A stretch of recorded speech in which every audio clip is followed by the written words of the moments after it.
Yo, yo, yo, what's up, family? What's up, everybody? What's up, everybody? Happy Dr. King Day. Happy Dr. King Day. I'm going to give y'all a second to come on up in here. Got to make sure the locks is straight, too. You feel me? Got to make sure the locks is straight. Come on up in here, y'all, and make sure that you share this. Make sure that you share this with somebody. Make sure that you share this piece of information. This is going to be good, y'all. It's going to be real good. We'll be talking about some stuff that I think America needs to hear. Of course, in my opinion, all of America needs to hear this right now. So make sure y'all go ahead and share this. I'm going to go ahead and do my part too and share this as well. So I'm going to wait for a few more folks to come in. Normally, I like to get right to the point, but this information, y'all, is too important. Let me go ahead and take a sip. I hope y'all doing well over there. Hope y'all are doing well. I'm going to go ahead and share this. And as you all come on in, and do me a favor, hit me up in the chat.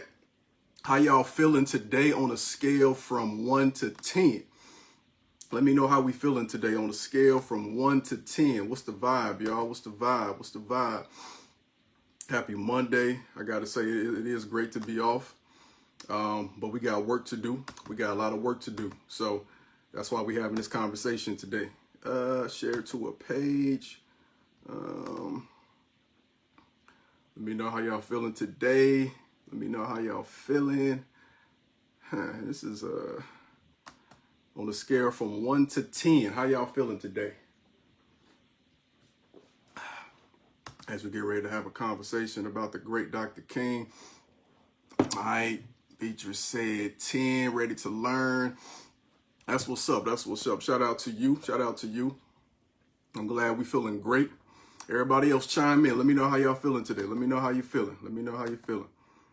And I'm still, it looks like it has like a new, okay, it's like some new share options. Okay, Ryan said 9.75. Okay, I can feel that. Okay. Never perfect. It's always time. It's always room for improvement. All right. So honestly, y'all, like this, this came to mind because I think that whenever we come across situations like this, we often reference, people like Dr. King and people like Malcolm X, of course, and we just wonder what would they have said in a situation like this? What would their reaction be? And sometimes it could be a crutch, but other times it could be for inspiration. I want it to be for inspiration today because, the way I feel about life is, it's kind of like Pharrell said with Nerd, no one ever really dies. So Dr. King, when he was here, y'all, like Dr. King was here. His presence was felt. We know that he left his mark. And in the 39 short years that he lived, he made an impression. He gave speeches. He gave remarks and quotes that were not just for the 50s and 60s, but it's for now too. And I think one thing, of course, we definitely want to take away is when we talk about these leaders we have to understand that it was never their intention, y'all, to be the focal point of that movement. It was never the intention of Dr. King or Malcolm X to be at the head of this. Understand that they went after this with a just heart and just spirit, full of compassion and love. And when they led for the people. They led out of love. So understand that everything that we get from them, we can apply on an individual level. And I want to actually touch on that towards the end. Everything that they said, y'all, on an individual and practical level, we are them. In our household, we are them. We are Dr. King. We are Malcolm X. We are Fannie Lou Hamer, Ella Baker. So we don't have to have the same methods and strategies that they have. We don't have to speak out in front of an audience. We don't have to write books. But there is a method to be on code and to apply that wisdom every single day of our life to make sure that we are pressuring the system to uphold everything that they stand for. And that's not just for black folks. That's everybody in this country.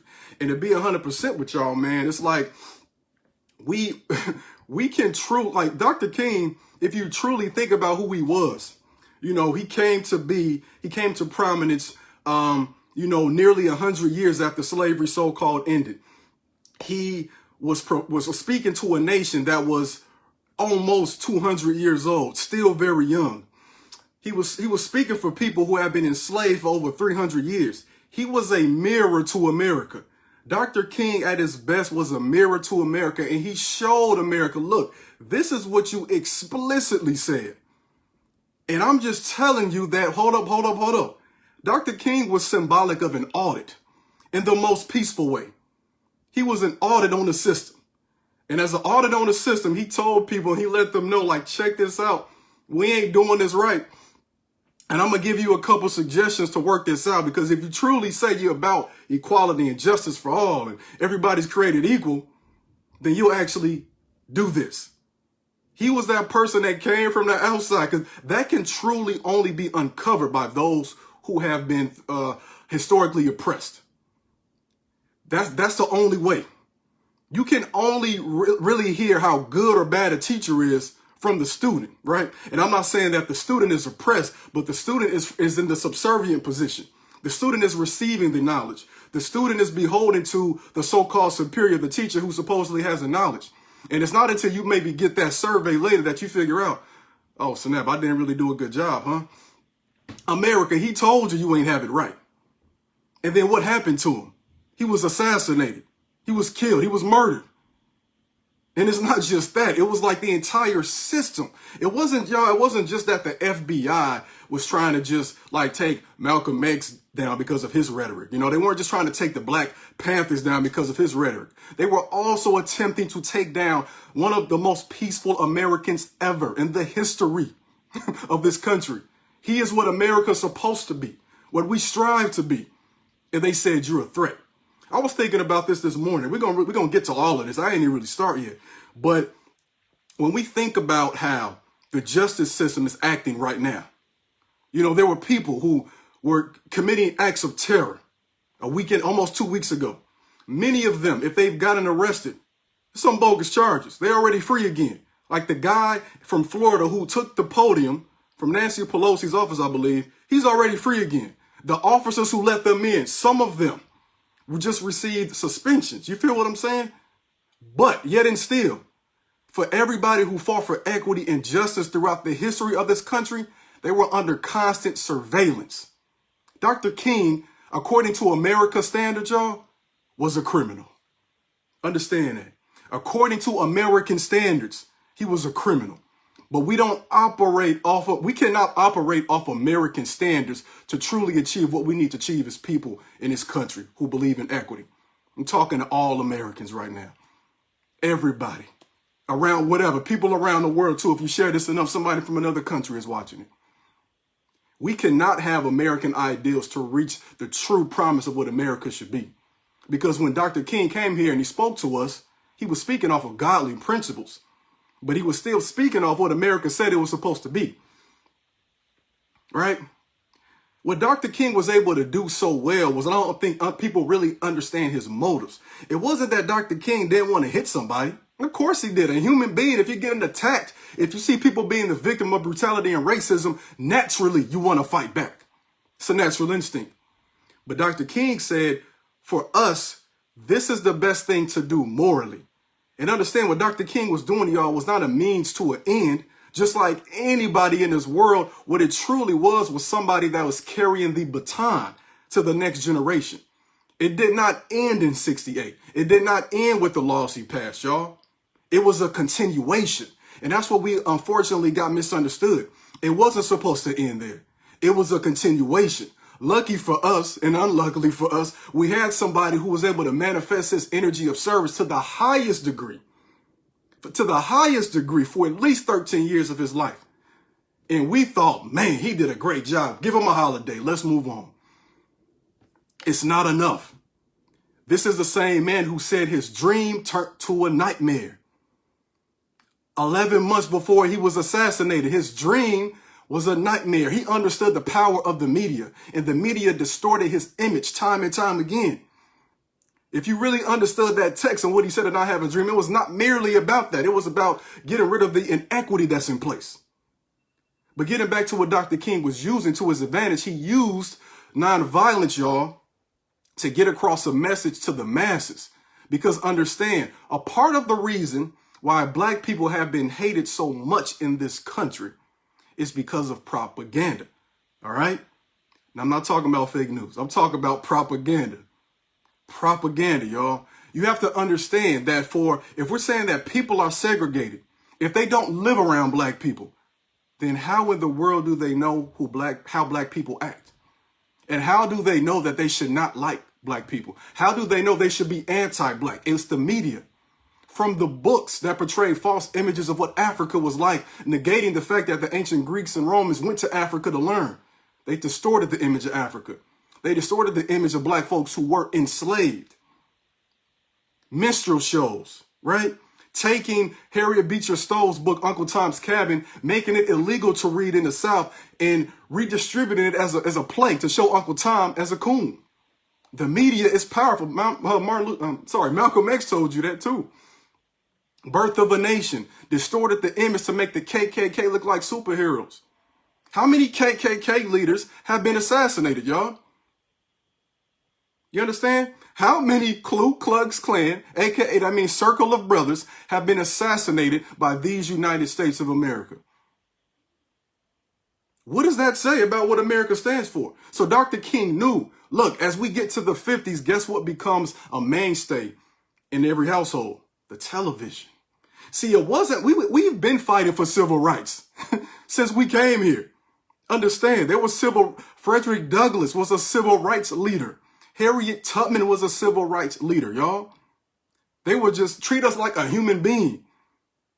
But because they were in an era where it was hard to put out and proliferate your own image unless you put out a book or a newspaper, it was hard to get that across to the masses. But now, let's let people see on a grand scale how bad y'all treat us. Let's let everybody see it. Let's let the world see it on the world stage. So, without accurate portrayals of people, the media will continue to put us against each other. 1/4 of the people in the South enslaved people, but 4 out of 4 white people benefited from that enslavement because they didn't see a brother. Right? It's the same thing. We were tricked, and they were tricked into believing that we were the enemy, that we were the cause of their misfortune. Bruh, we was on a plantation.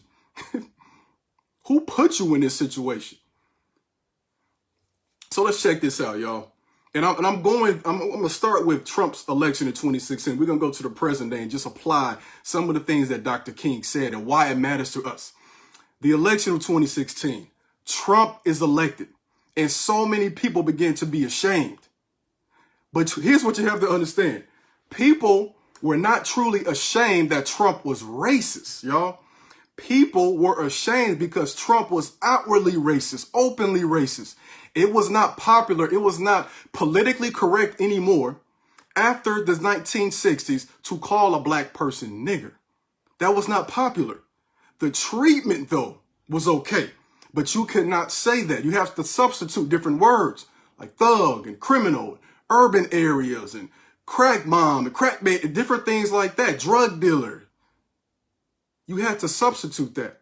But Trump came in and was like, what? I don't care. He's calling everybody out. He was the ignorant uncle that people did not want to address. And he came out publicly and said everything. He aired out all of white America's dirty laundry that they wanted to push to the side. See, Dr. King in 1967 gave an interview. And I need y'all to really check this out. This interview was given in 1967, May, 11 months before he got assassinated.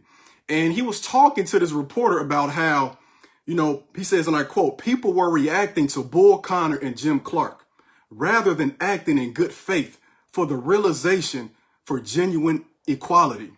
Understand that, y'all. People were reacting to Bull Connor and Jim Clark rather than acting in good faith for the realization of genuine equality. He said this in 67. Bull Connor and Jim Clark are the people that are saying, segregation forever. Get these black folks out of here. They were openly racist in the South, and they were galvanizing support due to that. So he's saying, y'all didn't really want to get rid of systemic racism. Y'all didn't really want to stop it. You just wanted them to shut up.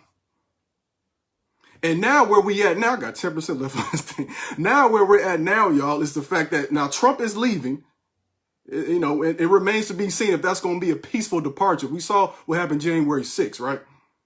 But when he leaves, Is the comfort of Joe Biden and Kamala Harris going to have you all go back to sleep? Is that comfort going to have you sleepwalk, right? Is that comfort going to have you say, well, there's no more issues. We voted them out. You cannot vote out white supremacy, y'all. You cannot vote out systemic racism. You can pass laws, but guess what happens? People will infiltrate them. Like the FBI said in 2006, the KKK, white supremacists are infiltrating law enforcement, and they have been. So what are you going to do when Trump leaves? What are we going to do that there's no longer that Bull Connor or Jim Clark? Here's something to think about. These problems existed before Trump. These same issues existed under Barack Obama. These same issues existed under George Bush, under Bill Clinton, under George H.W., under Ronald Reagan, Jimmy Carter, all of them.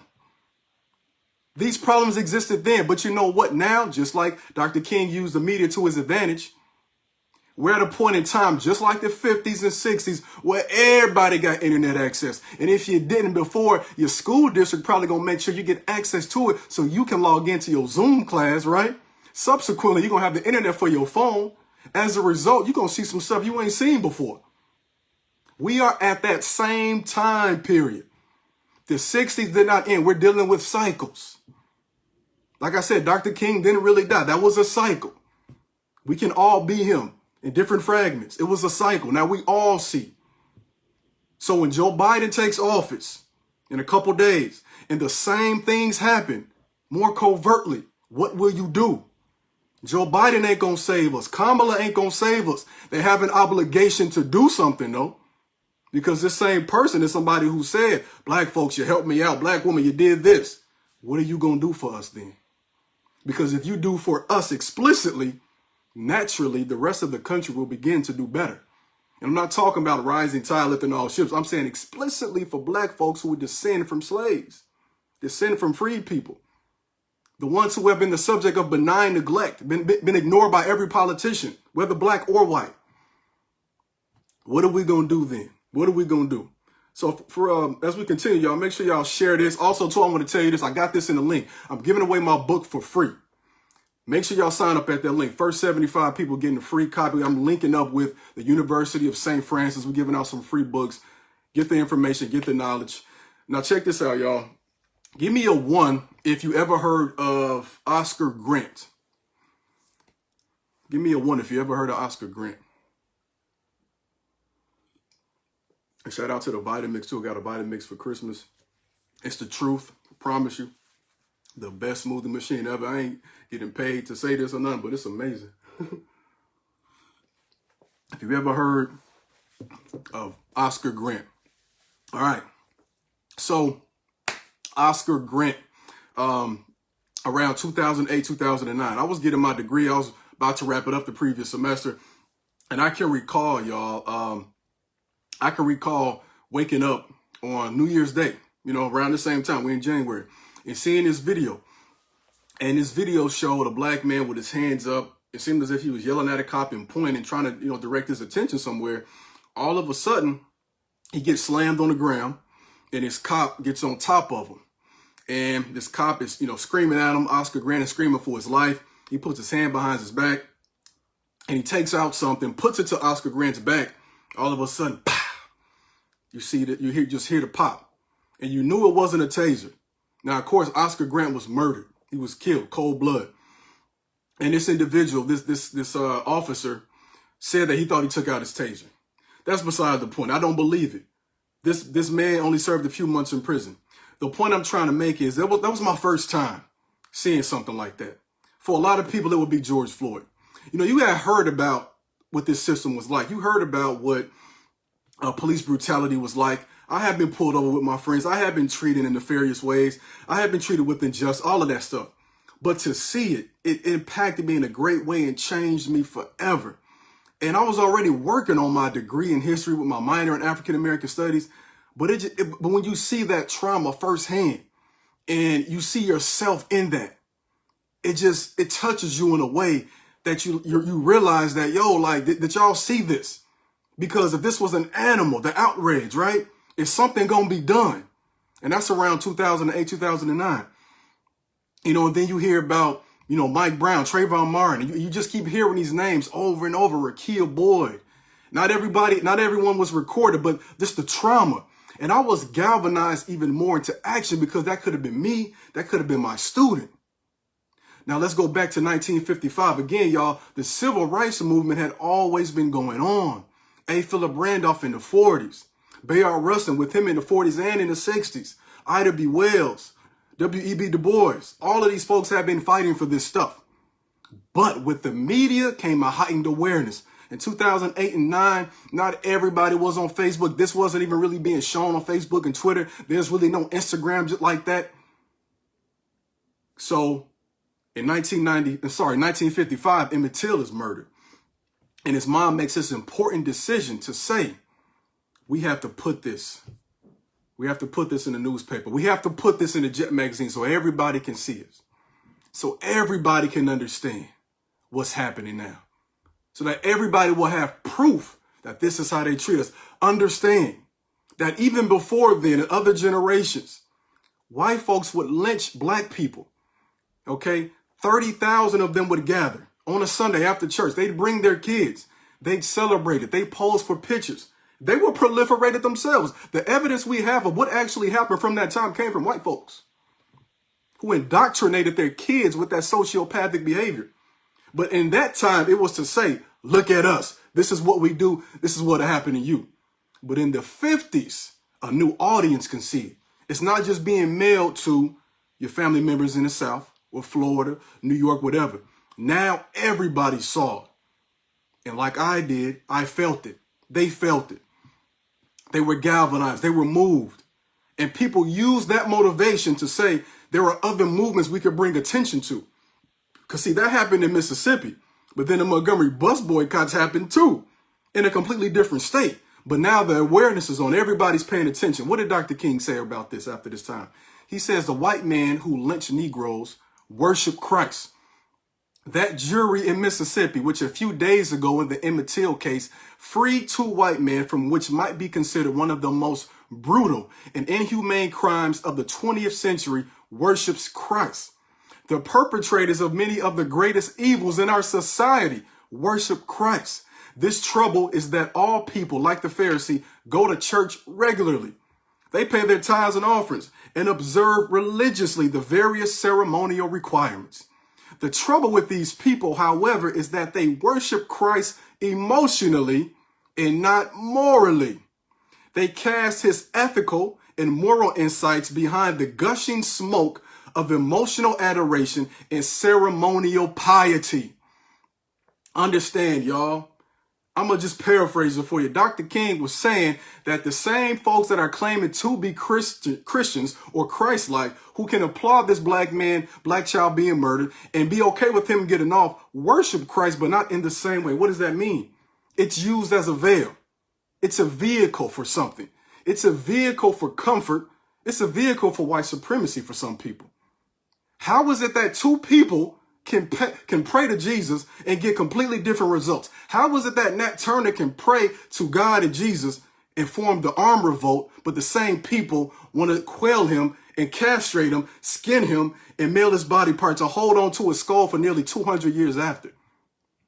How is it that a Christian can run away like Harriet Tubman and the same ones can say $1,000 reward for her capture? Because in that instance, only one person is truly worshiping Christ. You understand that the devil is in the Bible too. And understand that people can harness different energy at will. Understand that you can have a car and I can have a car. You can rob a bank, I can go to work. How are you using this? How is Dr. King a Christian? And how is Trump a Christian?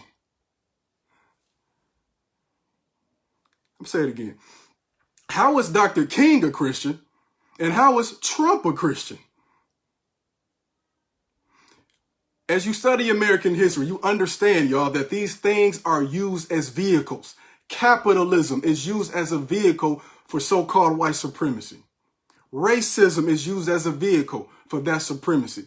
And it's not for all white people. Don't get it twisted, y'all. It ain't for all of y'all. It's for a few. And that's the big misconception. there's still a belief that if you keep us at the bottom, you eventually gonna get the crumbs off the table of the few at the top. And that's not how it is. You think Jeff Bezos cares about you? Elon Musk? Look at how Jeff Bezos treats his workers. He don't care if they black, white, whatever. Anybody can get it. But us, the so-called middle, the so-called lower class, we fight. Like, what did your church say about Black Lives Matter? What did they say about the movement? Were they supporting it? Did they use their voice the appropriate way? And I'm not saying that everybody got to be on the streets like King, because that's not necessary. But what did they do with the tithes and offering? What were they saying during this tumultuous time in American history? How Christ-like were they? Were they teaching you how to make more money or teaching you how to save more souls? Were they teaching you how to personally develop your business? Or were they teaching you how to personally develop a society for all, like Jesus taught in the Bible? You ain't got to be a Christian to understand what Jesus was about. Jesus wasn't flossing.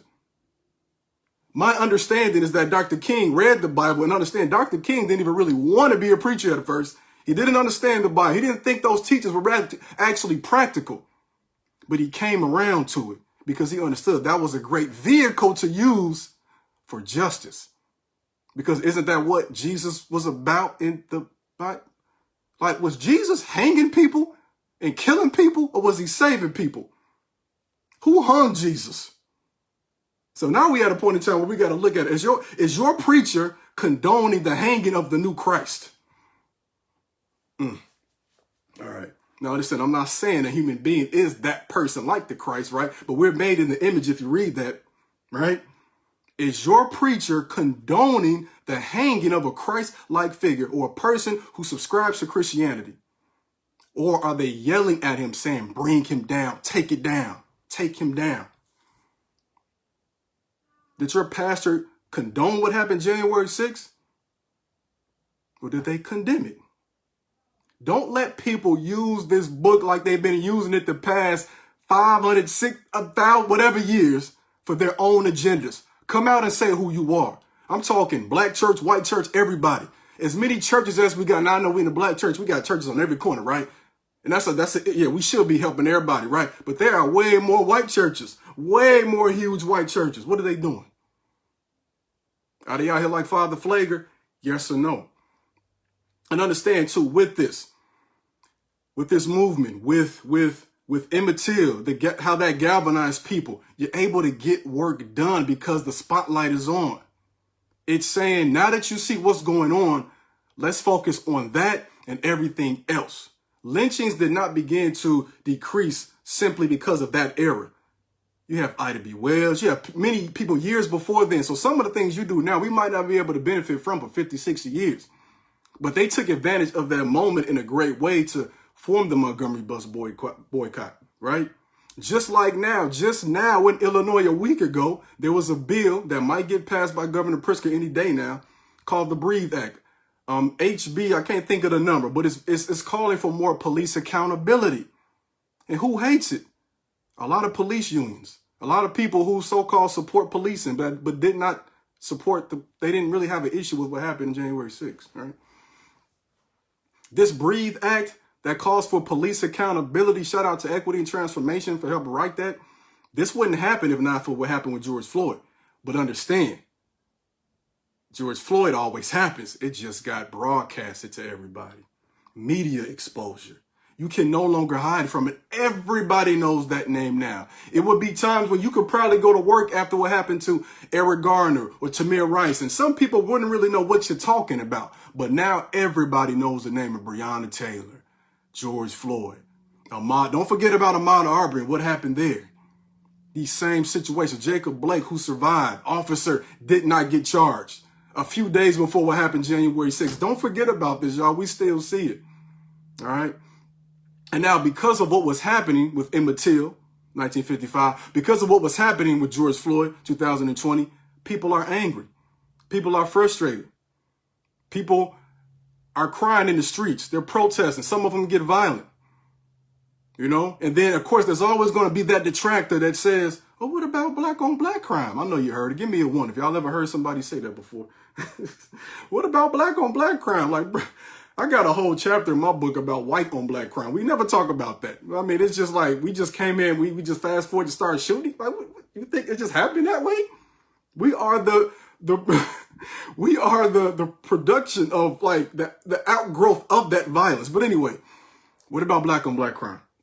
Dr. King said, September 1967, and I quote, "White America needs to understand that it is poisoned to its soul by racism, and the understanding needs to be carefully documented and consequently more difficult to reject.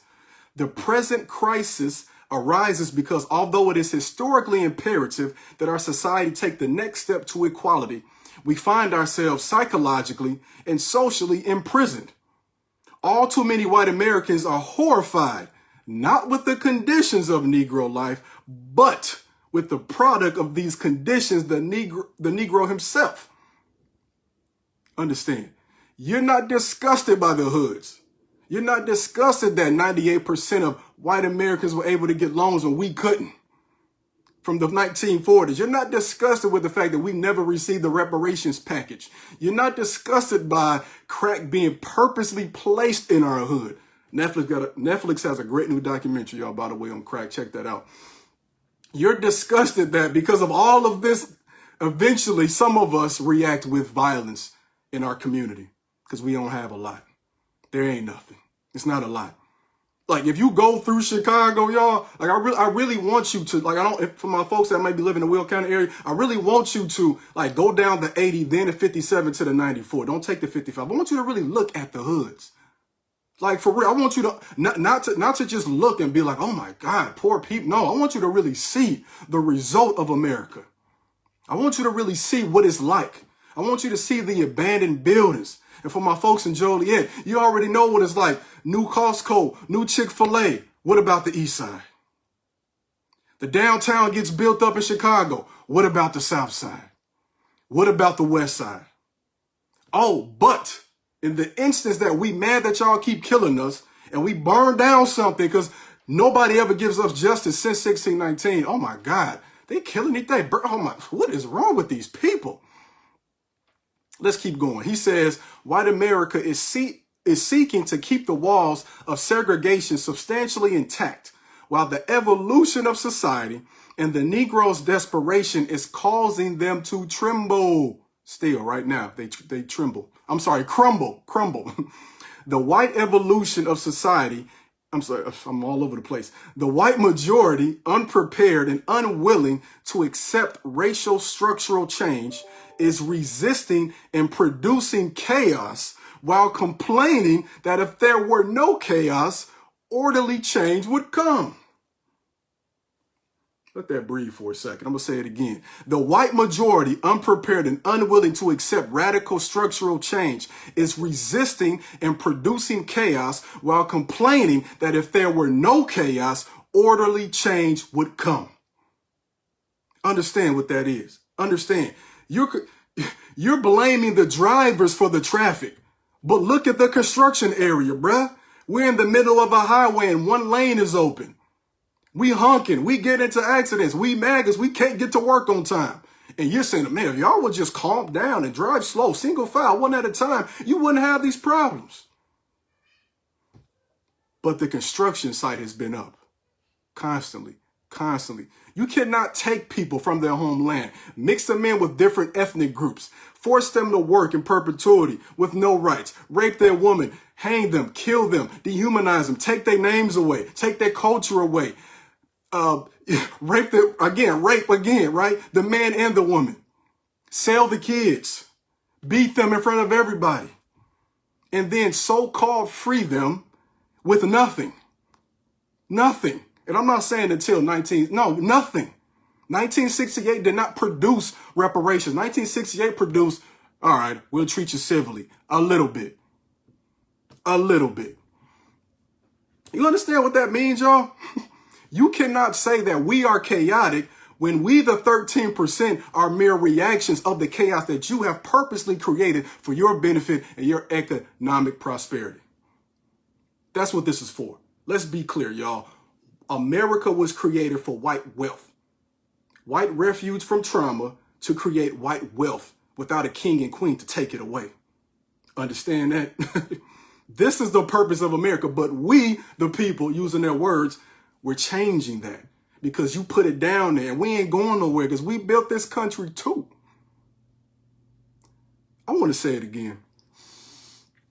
The white majority, unprepared and unwilling to accept radical structural change, is resisting and producing chaos while complaining that if there were no chaos, orderly change would come.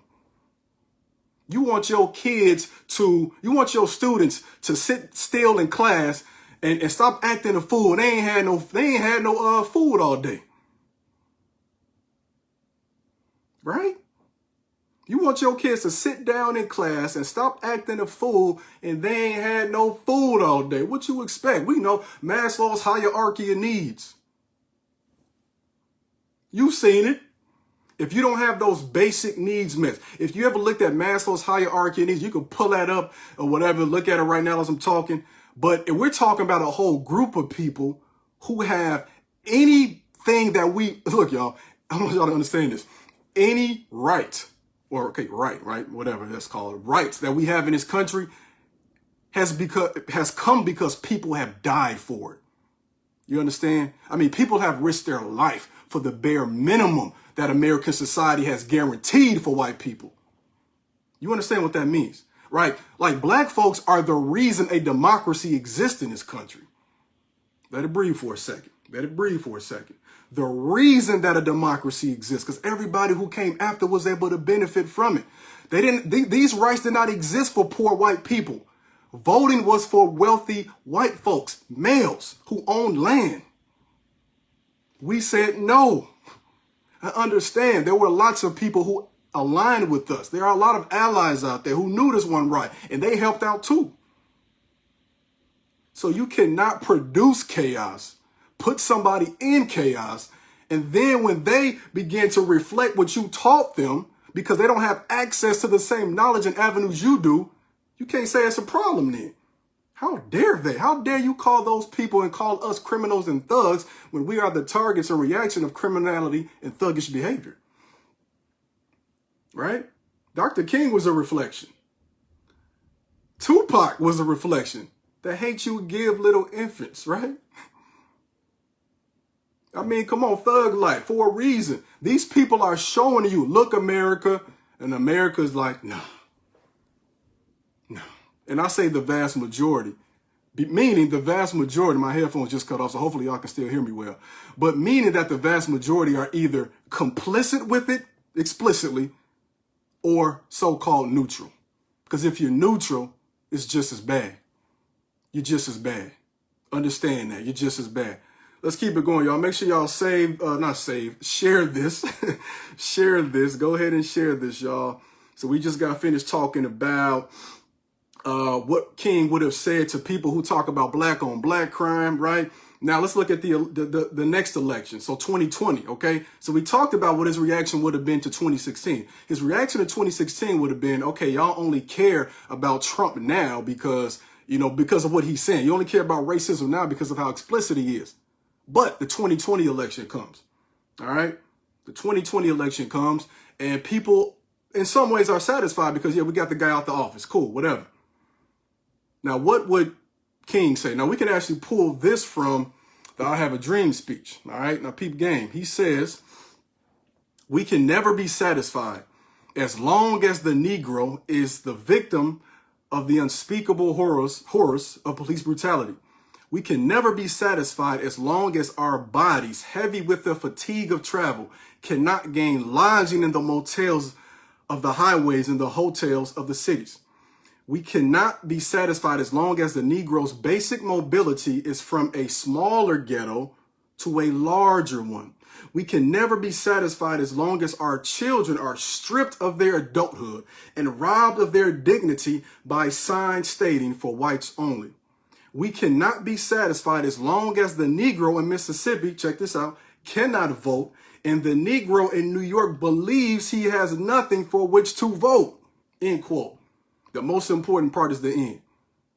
We cannot be satisfied as long as black folks believe they have nothing to vote for. Because if we believe we don't, you understand it's probably because we right.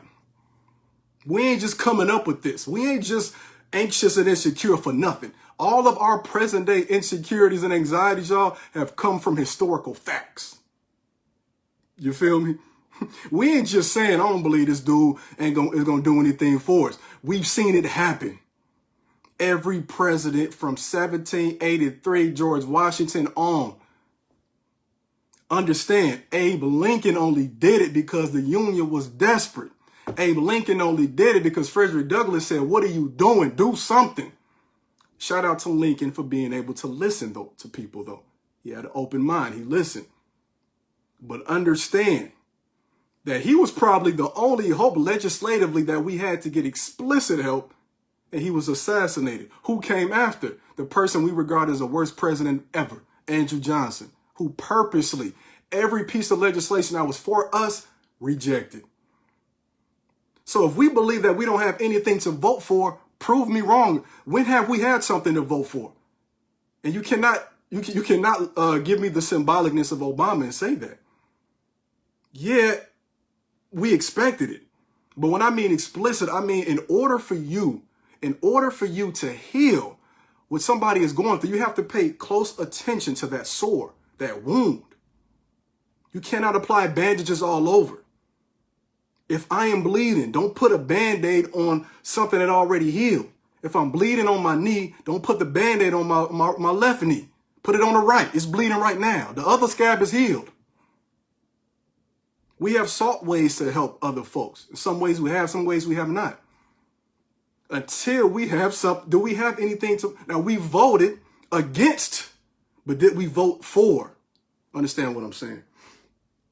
We voted against, but did we vote for? 2 days before the inauguration. Yeah, it'll be a sigh of relief on the surface.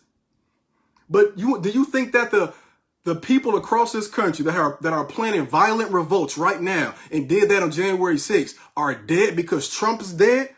No, metaphorically speaking, of course, right? They ain't going to an island. They're not forming the Confederate States of America. They're right here. They ain't satisfied. So the incoming president, who, and I quote, as close as I can quote anyway, said, black folks, especially black women, thank you, thank you, thank you. What is your New Deal going to consist of, Biden? I'm looking at the plans he has, right? You know what I'm saying? And again, I'm not a Democrat or Republican, brother. You know what I'm saying? Like for everybody out there, it's just like, look, the plan he has in place, from what I saw, didn't mention black folks one time. But after it was declared that he was about to win the election, he was singing out high praises. Everybody said, black woman, you saved America again. Black woman, you saved America again. Well, save black woman. Save black man. So I don't know what he's going to do. I'm just going based off what I said. We can never be satisfied until one aspect is we have something to vote for. Right? Exactly, Tommy. How many sides of relief are we going to have? They keep putting somebody in front of y'all that's super racist. And then we crawl back to the person that's a little less racist. And don't get it misconstrued. I don't want Trump in office. But I'm also not under the assumption that Joe Biden is going to be our savior. Unless, and for real, no politician can be our savior. But there will not be any policy that helps us unless the pressure is on him. You think Lyndon B. Johnson did that because he felt great about himself? No. Lyndon B. Johnson was the vice president because JFK wanted the Southern vote. You understand where he come from. He did it because Dr. King pressured him to. So what? We have to pressure Biden. Any legacy that Biden has that's positive, again, is going to come as a result of the people pressuring him to get work done. That's what it's going to have to be. And as we talk about, it's crazy because I've seen in the last 4 years, reparations went from something, you don't really want to say out loud politically, because people are going to think you're crazy, to being something that's like, all right, we need that. Dr. King said it, and I quote, it didn't cost us 1 penny to integrate lunch counters. It didn't cost us 1 penny to guarantee the right to vote. But now we're dealing with issues that cannot be solved without us spending billions and undergoing a radical redistribution of wealth. For every, and I might get this wrong, I don't have the stat right in front of me, but I did say this at a talk recently. For every, like, I think $170,000 that a white family has in wealth, black family will have roughly 17,000. Hispanic family would be in the 20s. This is not because folks cannot work, right? This is not because folks aren't capable. Come on now. You know what I'm talking about. It's because they've been cheated. Let's do basketball. Look, the Sacramento Kings probably don't have a ring, not because they weren't good enough. It's because one of the referees cheated. And I love, shout out to Kobe and Shaq, Phil, all of them. Rest in peace, Kobe. But there was a referee who was documented as to have been betting on the games, Tim Donaghy. That series that went 7 games, the Lakers and the Kings, it went 7 games. The Lakers won. He cheated. He had money on the game. We are faced with, we're not playing a regular game. The odds are stacked against you, whether you are black, whether you're a woman, whether you are Hispanic, whether you're born into a poor environment, you're indigenous. They're purposely stacked against you, but we know this now. Now what do? We see that at any moment, they can sign a check, bam, give it to everybody. At any moment. For 100% of Americans, now I want y'all to understand these numbers, right? At any moment, for 100% of Americans, they can write a check for you, all right?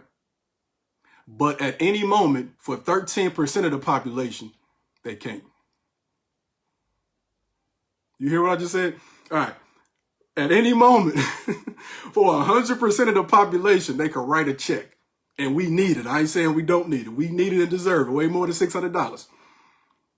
But at the same time, they can't sign a check for 13% of the population. What does that tell you? What does that mean? They can do it if you force them. You see what we spend overseas. They can do it if you force them. You see how much money we did not get for our income tax return, right? The money that we work for, right? And let's not get it misconstrued, y'all. We're not begging for money. Nobody's begging anybody. It's a demand that you give me back what's mine. You're using it for everything else, right? I'm sitting down at the restaurant too. But when I pay my money, I never get food. I just get the bread. I'm tired of the bread. The cheddar bay biscuits are fire, but I need more. I need the crab. I need the lobster. Yeah, I need all that. Stop trying to pacify me with the bread and the salad, the soup and the salad, while everybody else over there eating gourmet meals. You feel what I'm saying? So here's what's something that I think we need to really understand too about this, right? When Dr. King was integrating in America, what it did not do, and I think I kind of touched on this with this quote, it did not integrate the tax dollars, right? It's not an integration to say, we want to be accepted by you. No. It's an integration to say, use the money that I'm already giving you to help me out too. Because if I make $100 and you take 40 and all of that is going to that school, no, then I'm going to that school too. But now we at a point where we saying we should have our own school. So give me half of that 40 and let's build our own schools up the way they should be. That's not a beg. That's not an ask. We don't ask. We demand. I'm at the restaurant. I ordered something. Give it to me now. Right? We really have to be like Dr. King when he spoke was eloquent, poetic, but understand that Dr. King was not asking. Like nonviolent resistance is not passive. It's resistance, resistance, resistance. If you are on a bus and you refuse to get off, you're being resistant. You're just not fighting physically, but you are fighting in another way. It's a long-term bout. It's a long-term fight. So check this out. So what's when we see what's going on, right? And this is, I don't know, this one is long, man. I'm gonna have to read this though, right? This is a long one, but we understand that like right now we're going through a revolution. Don't forget y'all to save this. I'm coming up on an hour, but I still got some stuff I want to share with y'all. Make sure y'all share this with somebody that needs to hear this, especially our young folks. Play this back for them, share this with them. But Not everybody's woke right now, right? And we cannot sleep through this revolution, right? This is a mass revolution going on. Just because it doesn't look the same way as looked before, understand that it is. And in 50 years, people are going to look back at this time period to see what we did and what we did not do. And speaking of the revolution, Dr. King said, and I quote, "There are too many people who, in some great period of social change, fail to achieve the new mental outlooks that the new situation demands. There is nothing more tragic than to sleep through a revolution. There can be no gainsaying of the fact that a great revolution is taking place in our world today. It is a social revolution, sweeping away the old order of colonialism. And in our own nation, it is sweeping away the old order of slavery and racial segregation." Hear me, y'all. The wind of change is blowing, and we see in our day, in our age, a significant development. Victor Hugo said on one occasion that there is nothing more powerful in all the world than an idea whose time has come. In a real sense, the idea whose time has come today is the idea of freedom and human dignity. I'm going to keep going. Whenever men are assembled today, the cry is always the same. We want to be free. And so we see in our own world a revolution of rising expectations. The great challenge facing every individual graduated today is to remain awake through this social revolution. All I'm saying is this, that all mankind is tied together. All life is interrelated, and we are all caught, you know this quote, in an inescapable network of mutuality, tied in a single garment of destiny. Whatever affects one directly affects all indirectly. For some strange reason, I can never be what I ought to be until you are what you ought to be, and you can never be what you ought to be until I am what I ought to be. This is the interrelated structure of reality, right? No man is an island entire of itself. Every man is a piece of the continent, a part of the man. And then he goes on toward the end to say, any man's death diminishes me because I am involved in mankind, and therefore never sin to know from whom the bell tolls. It tolls for thee. And by believing this, by living out this fact, we will be able to remain awake through a great revolution. Close quote. Understand what he just said. When we say do this for black folks, it ain't just for black folks. It's for you too. It's for everybody. Whether you white, Hispanic, indigenous, Asian, it's for everybody. The reason why America has never been great is because it continues to treat us in such a way.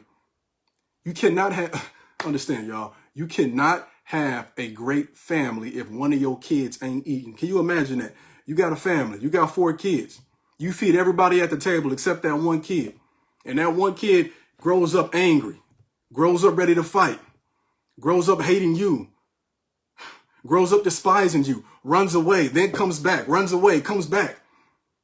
How can you then say you're a great mother and father? In what respect? Understand what they say, understand what they do not say, right? It's not making America great again for everybody. It's making America great again for people who believe in racism, right? That's blatant. So we are all connected. Y'all always use this analogy. Like if you were fighting somebody, imagine trying to fight somebody with one finger missing. Even if it's your pinky, you can't form a full fist. So America is out there proclaiming to be great. They ain't even got a thumb to fight with. So we cannot be asleep through this, y'all. This idea has come to pass again. It came to pass in the 1860s. It came to pass in the 1920s. It came to pass in the 1950s and 60s. And guess what's happening right now again before your very eyes? It's come to pass again. You got to seize the opportunity. And it didn't just start in 2020. It was 09, it was 10. You feel what I'm saying? We are aware, we are alert. And if we fail to capitalize on this opportunity in this period of time, in this generation, it will be because we have not galvanized enough, and we have chosen to still be asleep, or we have chosen to not educate those who are still asleep, regardless of their background. Right? Make sure y'all share this, y'all. I gotta make sure I get some. Coming up on 1 hour. We still going, y'all. We still going. Real quick, too, don't forget, sign up for this event. January 26th, I'm speaking at the University of St. Francis virtually. We're giving out 75 free books, y'all. Free of charge. 75 free books. I'm partnering with them, giving away the books, giving away the information, giving away the knowledge. If you got a chance to sign up for that, if not, share it with somebody. Share it with somebody. You know what I'm saying? All right. So I'm coming towards the home stretch. We're almost there. January 6th. We all know what happened. January 6th. We knew what happened, right? It was a tragedy of epic proportions. We saw what happened. We saw it all play out. What does Dr. King say about it? This is going to be interesting. He says, but in the final analysis, a riot is the language of the unheard. Listen to what I'm saying, though. And what is it that America has failed to hear? It has failed to hear that the plight of the Negro poor has worsened over the last few years. It has failed to hear that the promises of freedom and justice have not been met. It has failed to hear that large segments of white society are more concerned with tranquility and the status quo than about justice, equality, and humanity.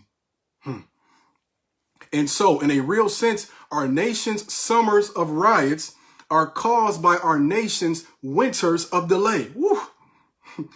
And as long as America postpones justice, we stand in the position of having these recurrences of violence and riots over and over again.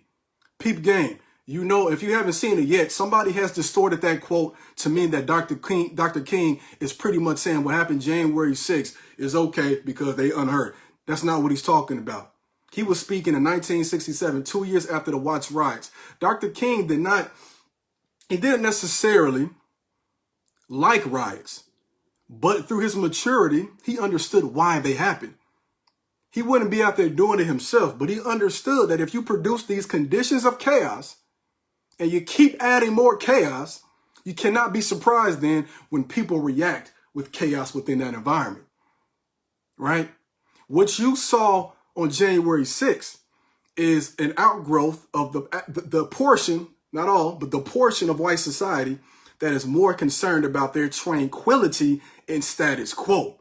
That's what you saw. Don't distort his words like you distorted I Have a Dream. All right? That riot, that act of terror came because you feel as though the status quo, hear me, the privilege, hear me, the racism that propped you up is slowly disintegrating, and it is. Make no bones about it. It is withering away. But we got to keep chipping at it to make sure it falls down. That's what he's talking about. For those out there that are not concerned with their status, the status quo and their tranquility, shout out to y'all. But again, unless we get those other folks, right? And that's not what black folks do. That's what the white folks who claim to be allies would have to do. Educate your folks. Educate and mentor. Then those types of riots will continue to happen again. You got it on both sides. It's not the same. Trust. It ain't the same. Because if we are engaging in violence in some situation like it happened over the summer, it's because you're killing us. You're killing us. It's been 401 years. You're killing us. And it hasn't stopped because nobody's held accountable. Why would I stop taking cookies from the cookie jar if you never stopped me from taking them? So those racists who become officers for the purpose of disenfranchising us will continue to kill us until there is justice. Y'all said it in Justice for All. Until there is justice, the same things will begin to happen. Until an officer can begin to say, well, dang, I might have some racism in me, but if I pull this trigger, I might be serving life. I might get the chair. I might get lethally injected. If somebody goes out there and kills an officer, that's a protected class, y'all. You on death row automatically. They claimed that Assata Shakur killed an officer with horrible evidence, right? She had to flee to another country. You feel what I'm saying? Look, Dr. King was just here as a mirror to America saying, look, y'all, check it. You ain't doing this right. He was the messenger. You ain't doing this right. This is what America said it was going to do. We the people, in order to form, come on now, the general welfare. We have our kids stand up every day and pledge allegiance to a flag of lies with liberty and justice for all. Come on, be real. But this lie is able to be continued because they don't always say what they mean because it's not that popular to say what you directly mean. So they don't call us the N-word anymore. You get treated like it. You don't say make America great again for races. You say for all, which means you. Liberty and justice for who? Don't distort the man's image. So what Dr. King would really be talking about, now it's not MAGA, of course. He would say we need a new America. So he would say make America born again, right? He would say we need a new America. In August of 1967, he said a nation that will keep people in slavery for 244 years will thingify them and make them things. And therefore they will exploit them and poor people generally economically. Feel me, you hear me?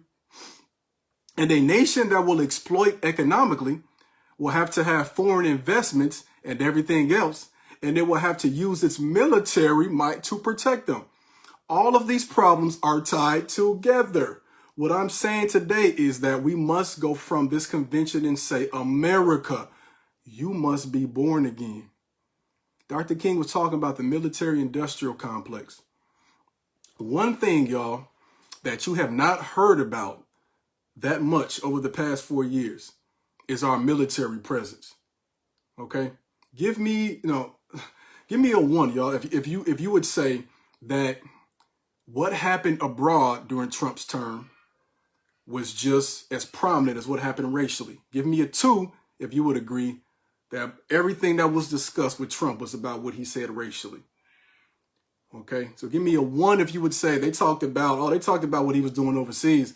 Give me a two if like, nah, they were talking about racism more, you know? So check this out. Every president has continued the same trends.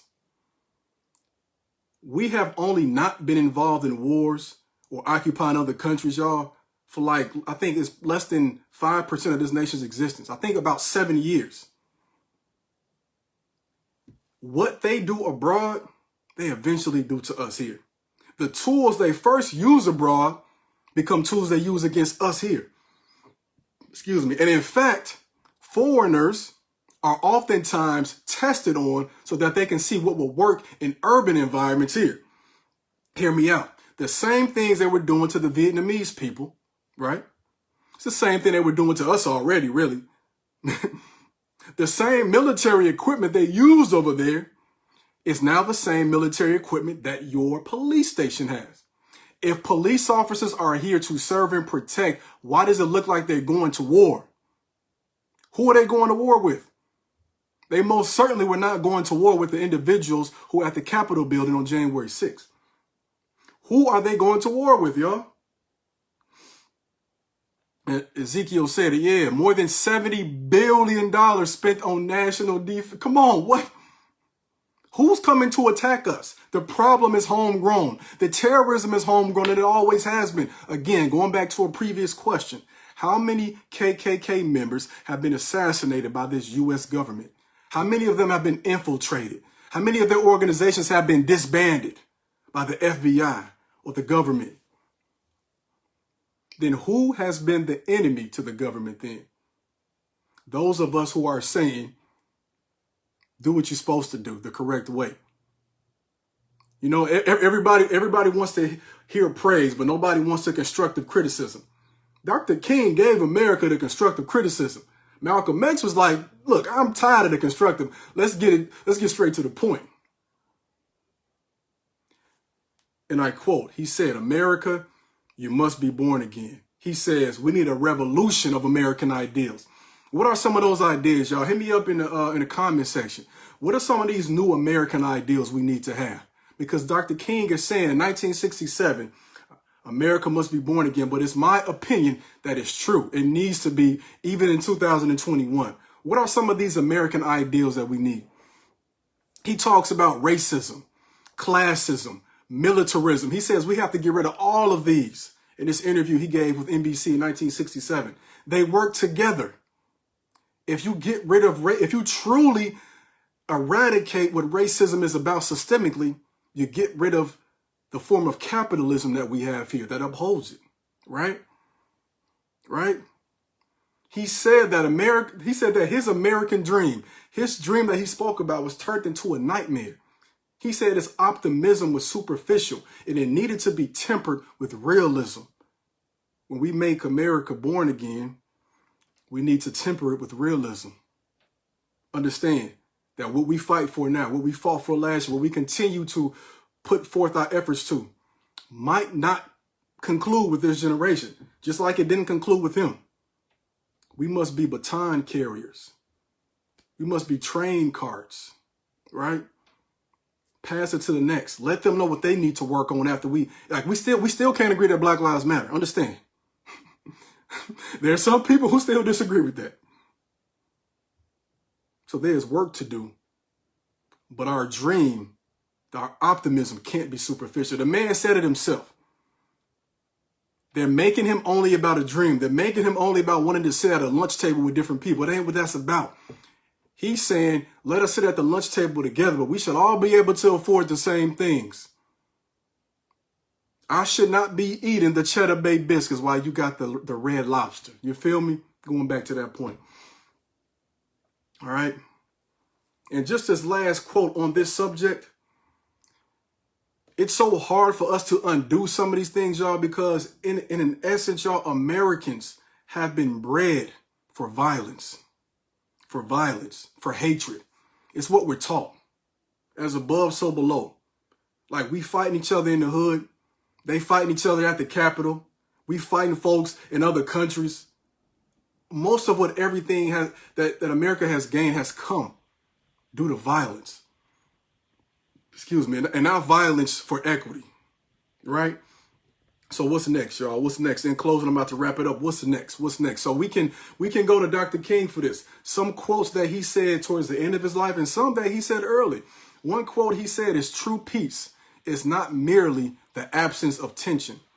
It is the presence of justice. He said this in 1958. Understand that. He was only 29 at the time.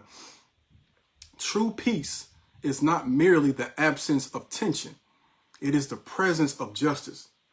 You know, when I'm talking to my students a lot, one thing that I've realized on this plight is that we'll never get rid of isms, right? You can never truly get rid of racism, classism. And to me, to say that you could is to believe that this world is perfect. It's not supposed to be perfect. It's perfectly imperfect. But what we want is a system that operates off of justice, truly. True justice. Meaning that when you do something, you have to pay for it the same way. And understand that sometimes, and you know, on a spiritual level, I understand that man will not always deal with justice the way it's supposed to be. But I truly believe that the energy you give out eventually comes back around. So sometimes we can't see that, right? But understand that we should not be set on being one of the only so-called, and I say this with huge quotes, developed nations, first world nations that still has the death penalty. We can't still have that and then claim to be about justice when that's really up to a man's opinion. For example, Trump executed more people federally than in recent history. So what does justice truly look like moving forward? What does it mean that an officer that shoots a man 7 times in the back can walk away because he feared for his life? What does it mean that an officer at the state capitol can open the door for people to come in and commit terrorism and only be suspended? What does that mean for us? What does true justice look like, right? And I think a lot of us will understand this too, that when Dr. King said we shall overcome because the arc of the moral universe is long, but it bends toward justice, we see this happening. We see that arc coming back. But remember, how long will it take? We don't know. We keep fighting. And hypothetically, here's what I want you to get to. Let's just say that we achieve a point in American history. Let's just say the year is 3000, I don't know, 2121. Let's just say that, okay? You cannot still be a staunch advocate of justice and equity. You still must celebrate this man. You must still look at your history. You must still have policies in order, because when you stop, right? When you stop working out, what happens? You lose that muscle mass. If you were swole in 2010, there's no guarantee that you'll be swole in 2022. You must still work at it, because human nature, sometimes when they get comfortable, we revert back to what got us in that hole in the first place. So what did Dr. King say about how long it will take? He says, and I quote, "I know you are asking today, how long will it take? Somebody's asking, how long will prejudice blind the visions of men, darken their understanding, and drive bright-eyed wisdom from her sacred throne? Somebody's asking, when will wounded justice, lying prostrate on the streets of Selma and Birmingham and communities all over the South, be lifted from this dust of shame to reign supreme among the children of men?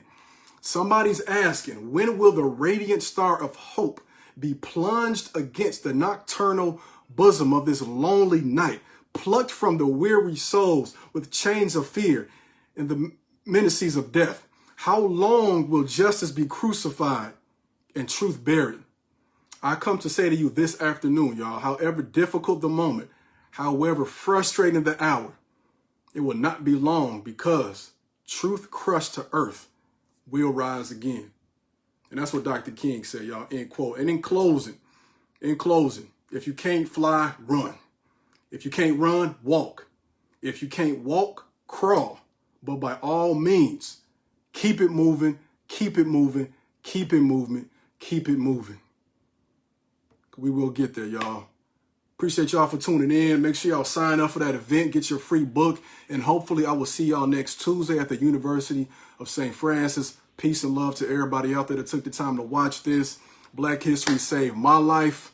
What's going to save yours, y'all? Peace out.